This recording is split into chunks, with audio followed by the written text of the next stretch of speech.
नमस्कार, आप देख रहे हैं ईएनटी ऑल न्यूज और मैं हूं आपके साथ निहारिका मिश्रा। आज के पॉलिटिकल सेगमेंट में बात करेंगे, जब से नरेंद्र मोदी की एंट्री देश की राजनीति में हुई है, उसके बाद से देश के सबसे बड़े राज्य अर्थात सबसे ज्यादा लोकसभा सीटें देने वाला राज्य, सबसे ज्यादा एमपी देने वाला राज्य उत्तर प्रदेश में बीजेपी का कैसा प्रदर्शन रहा है, इसके बारे में बात करेंगे। अर्थात 2014 और 2019 के देश के लोकसभा चुनाव और फिर 2017 और 2022 के उत्तर प्रदेश के विधानसभा चुनावों के परिणामों के बारे में आपको बताएंगे कि बीजेपी ने यहाँ कैसा प्रदर्शन किया है इन चुनावों में।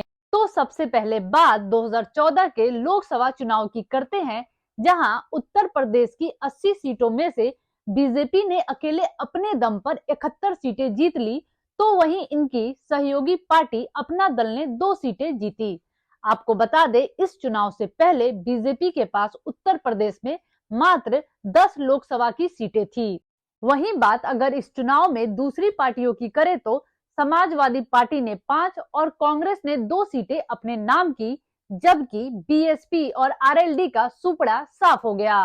अब बात करते हैं 2019 के लोकसभा चुनाव की, जहां भारतीय जनता पार्टी ने अकेले अपने दम पर 80 में से 62 सीटों पर कमल खिलाया, तो इनकी सहयोगी पार्टी अनुप्रिया की अपना दल ने 2 सीटों पर जीत दर्ज की। इस चुनाव में कांग्रेस अपनी 2 सीटों से महज 1 सीट पर आ गई।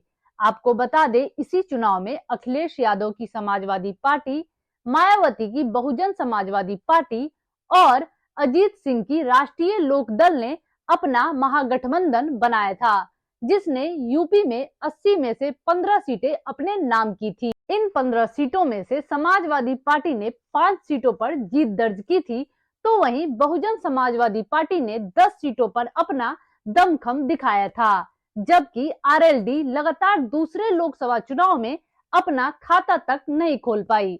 बता दें, इस चुनाव परिणाम के बाद समाजवादी पार्टी और बहुजन समाजवादी पार्टी के बीच काफी गहमागहमी देखने को मिली, काफी बयानबाजियां हुई, टकराव की स्थिति पैदा हुई और इसके बाद ये महागठबंधन टूट गया, जिसका सबसे बड़ा कारण खुद चुनाव परिणाम ही था। इस चुनाव में बीजेपी को 9 सीटों का नुकसान झेलना पड़ा।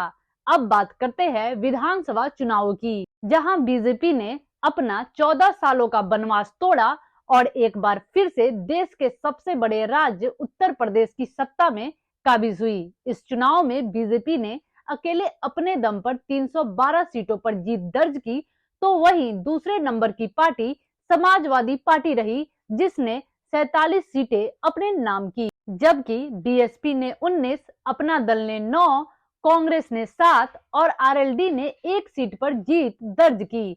बता दें, अपना दल बीजेपी की उत्तर प्रदेश में सहयोगी पार्टी है। इस चुनाव परिणाम के बाद बीजेपी ने सभी को चौंकाते हुए सूबे में अपना मुख्यमंत्री बीजेपी के हिंदुत्व के पोस्टर बॉय कहे जाने वाले योगी आदित्यनाथ को बनाया, जो उस समय गोरखपुर से सांसद थे। ये एक संयोग मात्र ही है कि 2012 में हुए विधानसभा चुनाव में बीजेपी को 47 सीटें आई थी, तो इस चुनाव में समाजवादी पार्टी को 47 सीटें आई। अब बात करते हैं 2022 में हुए विधानसभा चुनाव के नतीजों के बारे में, जहां बीजेपी ने इस चुनाव में 255 सीटें अपने नाम की, तो वहीं समाजवादी पार्टी ने 111 सीटों पर जीत दर्ज की।